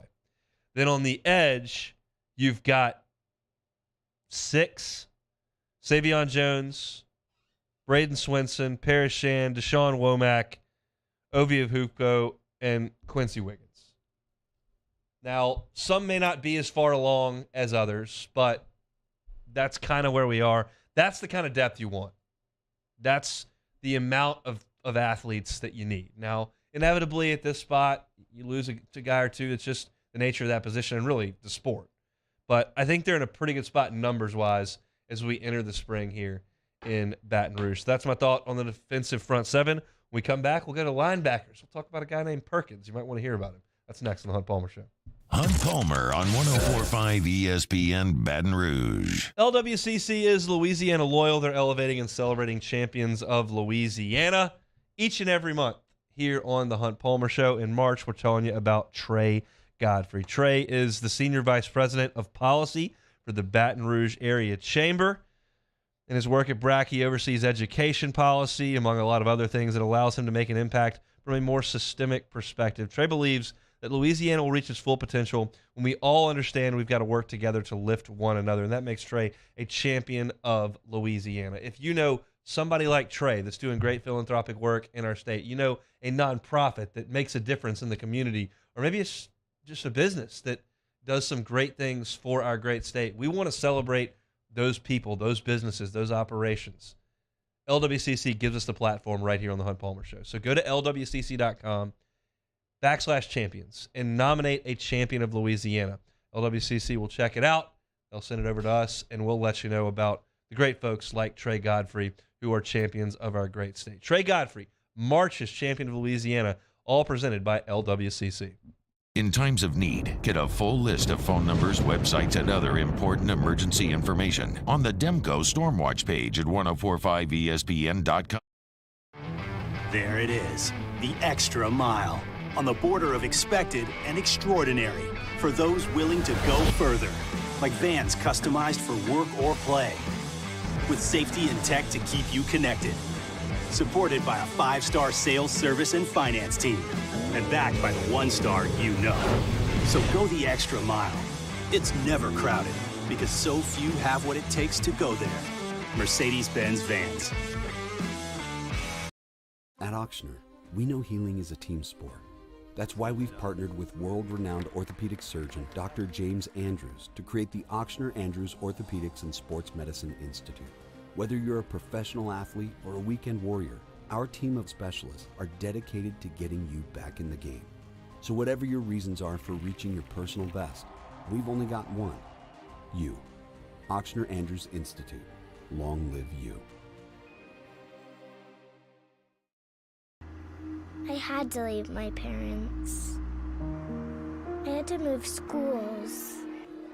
I don't know anyone here. Everything keeps changing. Why is this happening to me? I'm sure glad you're here. Change a child's story. There's a child in foster care waiting for a volunteer like you. Gulf Coast Office Products is a nationally recognized Savin office equipment dealer based right here in Louisiana. Over 100 employees strong, Gulf Coast has the boots on the ground to support all vertical markets, from education, engineering, legal, and finance. With the latest in office technology, from desktop to production segment units, Gulf Coast and Savin have the perfect fit for you. Call 225-756-2644. That's 756-2644 for Gulf Coast Office Products. Hi, I'm Brandon Landry, founder and CEO of Walker. Hi, my name is Dr. Craig Green. This is Ryan Terrio with HUDCORoofing.com. Hey, it's Matt Moscona. No matter how big your commercial roofing job, HUDCO can help. My patients come to me because they trust that I can get the job done at a high level. Ryan Terrio and Richard Tilley have the same level of trust when it comes to roofing. If you have a roofing issue, call HUDCO Roofing. Give us a call, 364-1007, and we'll come to your house and give you a free inspection. I've been doing business with Luba for 25 years. They're dependable, trustworthy. It's just the attention to detail with our clients. Our folks have years and years of experience. They're highly trained professionals. But many companies have that asset. What I'd like to think makes Luba a bit different is that we use those talents in a way that truly is dedicated to serving the needs. Me, Jimmy Out and Mike Delicano for the Tuesday edition of Game Time, presented by Bet Rivers. We're at Doe's Eat Place on Government Street in the heart of Mid-City. Game Time presented by Bet Rivers, 6 to 8 p.m. on 104.5 ESPN Baton Rouge.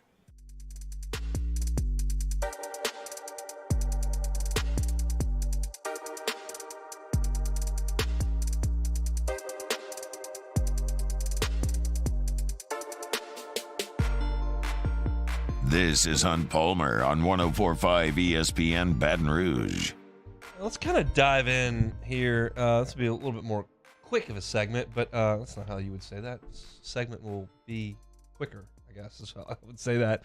I went through the LSU defensive front in the last segment. Let's go through the linebackers here briefly, the group that'll play right behind that. And it's everything that I have read and heard indicates that Harold Perkins will back up a level and will play outside linebacker, perhaps even on the inside at linebacker. Now, Matt House is going to move him around. He's going to do some different things, and certainly in passing situations, he'll do some different things. You saw Harold Perkins get schemed into the boundary or out into the field at times last year. They'll try to avoid that as much as they can.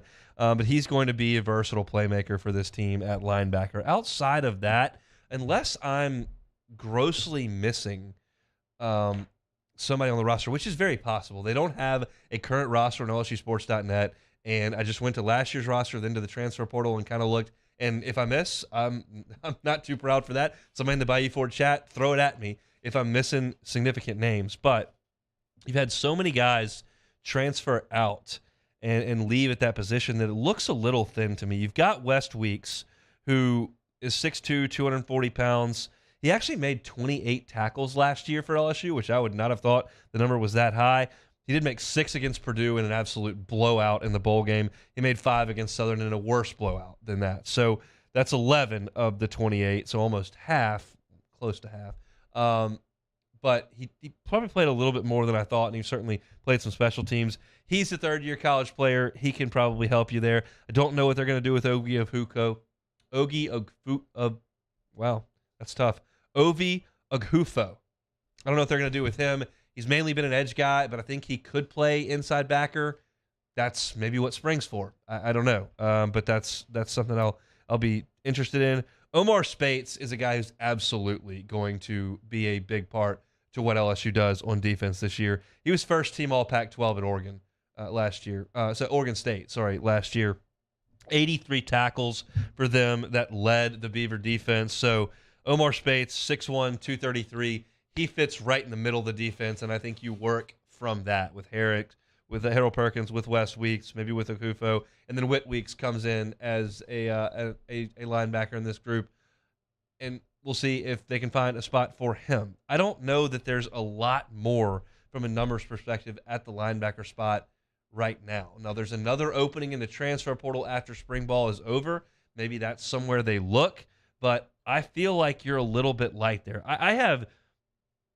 Perkins and Spates are high-level players. Perkins is an All-American player, and Spate is a first-team All-Conference in the P5 last year. So that's a great place to start from. I think once you move away from there and you start to look at depth or additional starters, it gets a little light on numbers for me. And that's, I think, something that I don't know that I was totally aware of as of 3-4 weeks ago. But as I look at it now and we kind of get back into looking at football, I do think they're a little bit light at linebacker. Their numbers are great on the defensive front, which I gave you in the last segment.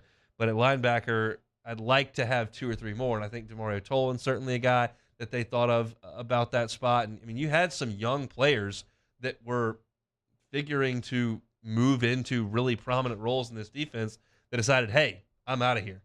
And that's just part of it. I think LSU is probably more a beneficiary of the transfer portal in this type situation than they are a quote-unquote loser. But when I start to look at the numbers at linebacker, I'm like, I think maybe the biggest thing I take away is they've got to play Harold Perkins at that level. You don't have enough guys elsewhere to pull him down and play him at edge, which means you're going to see more of Savion Jones and Braden Swinson and Deshaun Womack and Paris Shan and some of those guys playing, and Harold Perkins backing up a little bit. But that's one of those things, and I've kind of touched on this time and time again here as we've gone through this little exercise as we get ready for spring ball.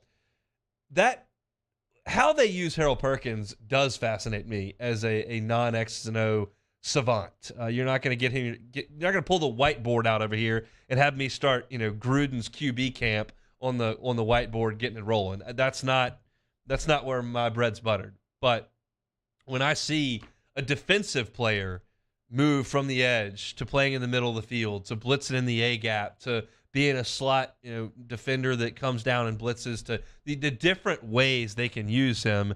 And I think what you've got to do as you analyze how that's going to happen is figure out what the other pieces look like around him.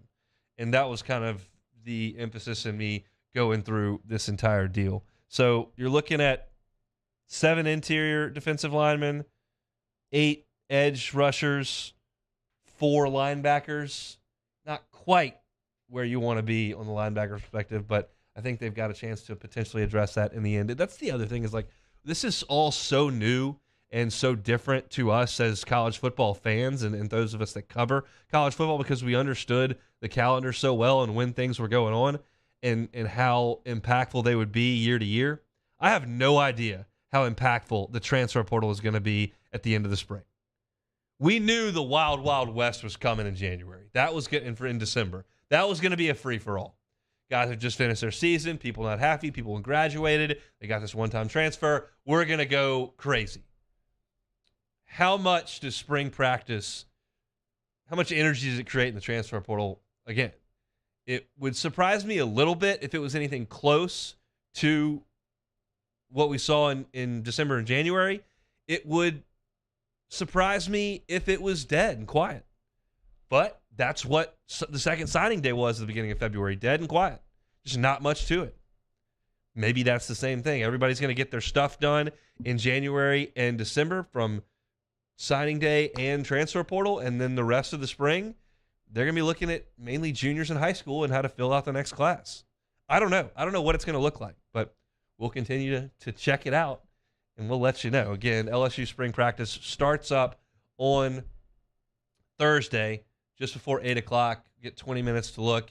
We'll have an update on it here on the Hunt Palmer Show coming up on Thursday. Looking for something to do tonight? Highly, highly suggest coming out to Pluckers on Nicholson. We got sports trivia each and every Tuesday. It's always a lot of fun. Get your team together. Come out to Pluckers. 5 rounds, live action trivia. You can win gift cards. Watch some great sports on TV. It's a great week of college basketball to watch the little guys try to punch their tickets. And then get some delicious food and delicious drinks. Pluckers, always an awesome option, and we have a ton of fun at the Nicholson location on Tuesdays. Incidentally, Steve Levy, the king of the wing, always checking out the security footage, and he saw the security footage from last Tuesday's sports trivia, and one of his cameras had locked onto me. Don't know where this story's going, do you?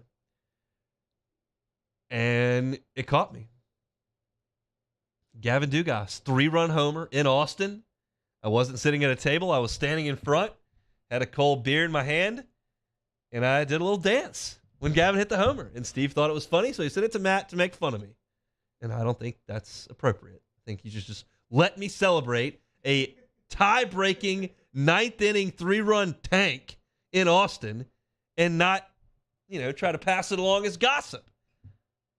Demerit for Steve Levy and for Matt Moscona. Demerit for both of you. But not Gavin Dugas, because that was fun. And that's the kind of fun we have at Pluckers Trivia on Tuesday. So come on out tonight. We'll be having some fun. Come back, close it out with some Take It or Leave It. It's the Hunt Palmer Show. This is Hunt Palmer. Our listeners fire off their opinions on the jimsfirearms.net hotline at 499-1045. Keep listening for your next chance to shoot us your thoughts with the jimsfirearms.net hotline on 1045 ESPN Baton Rouge.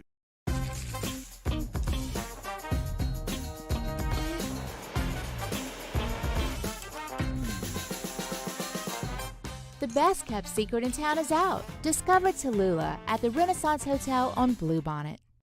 At Auctioner, we know healing is a team sport.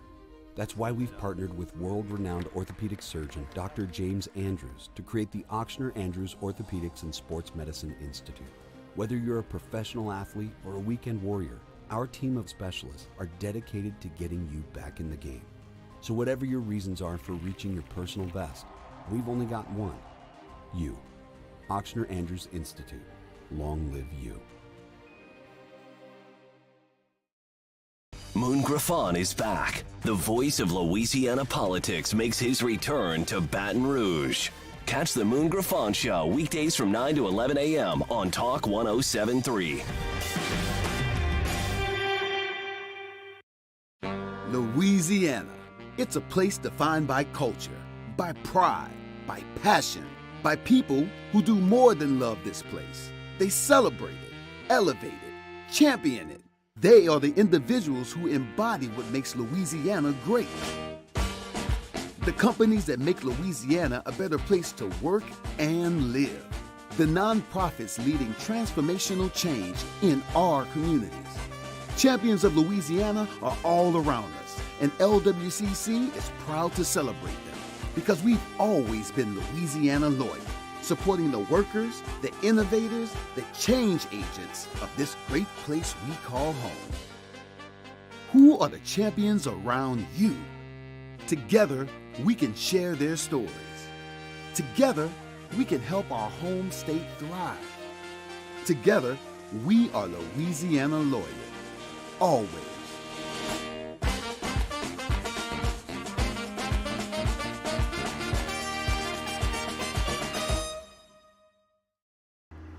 I had to leave my parents. I had to move schools. I don't know anyone here. Everything keeps changing. Why is this happening to me? I'm sure glad you're here. Change a child's story. There's a child in foster care waiting for a volunteer like you. Gulf Coast Office Products is a nationally recognized Savin office equipment dealer based right here in Louisiana. Over 100 employees strong, Gulf Coast has the boots on the ground to support all vertical markets, from education, engineering, legal, and finance. With the latest in office technology, from desktop to production segment units, Gulf Coast and Savin have the perfect fit for you. Call 225-756-2644. That's 756-2644 for Gulf Coast Office Products. Hi, I'm Brandon Landry, founder and CEO of Walker. Hi, my name is Dr. Craig Green. This is Ryan Terrio with HUDCORoofing.com. Hey, it's Matt Moscona. No matter how big your commercial roofing job, HUDCO can help. My patients come to me because they trust that I can get the job done at a high level. Ryan Terrio and Richard Tilley have the same level of trust when it comes to roofing. If you have a roofing issue, call HUDCO Roofing. Give us a call, 364-1007, and we'll come to your house and give you a free inspection. I've been doing business with Luba for 25 years. They're dependable, trustworthy. It's just the attention to detail with our clients. Our folks have years and years of experience. They're highly trained professionals, but many companies have that asset. Don't miss the latest from the Louisiana High School Boys Basketball State Tournament as 3-seed Catholic High takes on 2-seed St. Thomas More in the Select Division I semifinal this Wednesday at 8 p.m. on 104.5 ESPN Baton Rouge.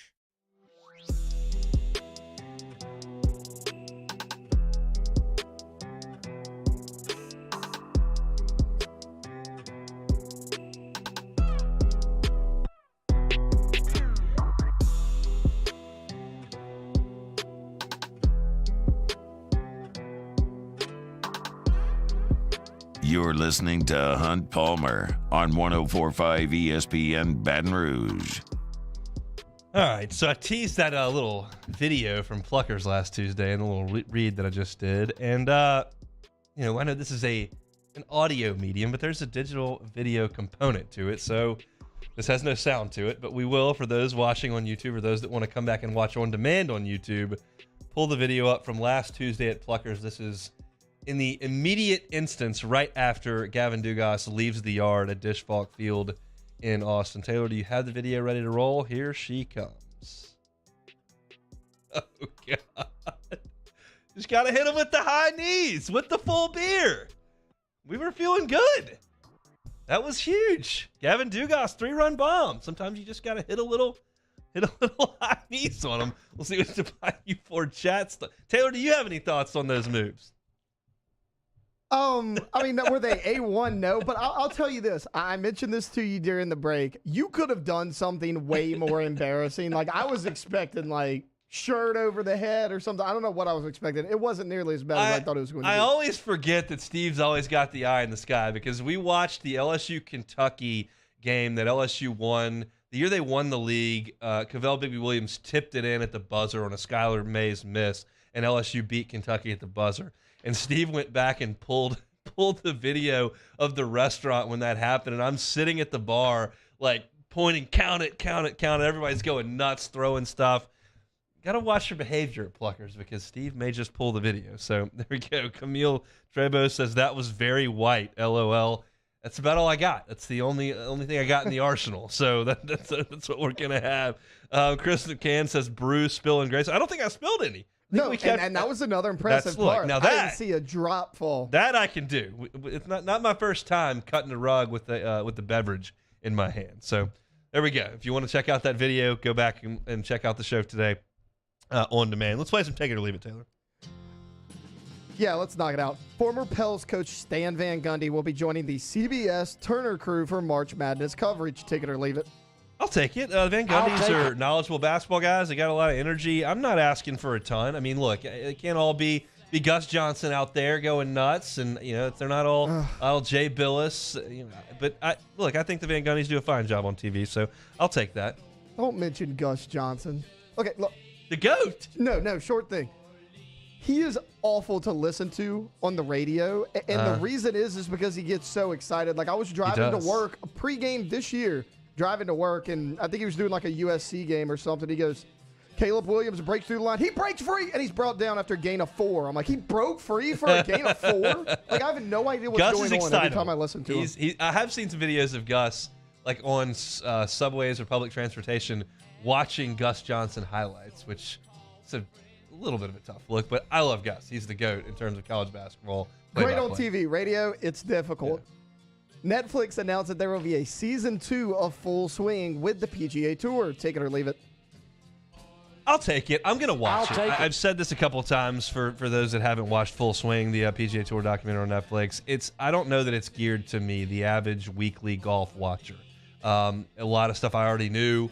They didn't get to. There were a couple episodes I thought were great. I thought the Brooks Koepka episode was great. I thought the Joel Damon episode was very good.